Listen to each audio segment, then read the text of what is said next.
Hello সবাইকে, চলে এলাম ছোট্ট একটা মিনি ব্লগ নিয়ে। আমি সঙ্গীতা। বেশ কিছুদিন আগে গেছিলাম আমি আমার মামা বাড়িতে।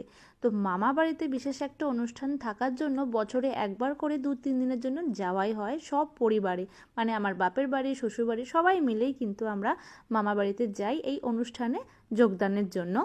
এবং এই অনুষ্ঠানের সাথে সাথে কিন্তু আমরা গ্রামের পরিবেশটা খুব সুন্দর করে উপভোগ করি 2-3 দিন।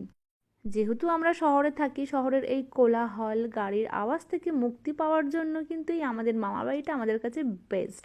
মামাবাড়িতে যাওয়ার পরেই কিন্তু একটা মাটির মেটো গন্ধ, পাখির আওয়াজ, গরুর ডাক বেশ কিন্তু আমাদের ভালো লাগে। তার সাথে আমাদের ছানাপোনাগুলো কিন্তু খুব মজা করে এই কটা দিন। স্কুলের ব্যস্ততা নেই, অফিসের ব্যস্ততা নেই, যে যার মতন করে যেদিকে ইচ্ছে ঘুরে বেড়াচ্ছে যেমন খুশি।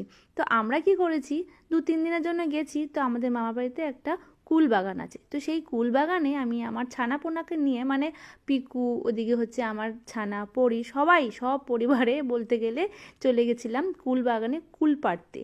আমরা সবাই মিলে খুব আনন্দ করে কুল পেরেছি, ভীষণ মজা করেছি। তারই ছোট্ট একটা ভিডিও তোমাদের সাথে শেয়ার করলাম। তোমাদের কেমন লাগলো জানিও।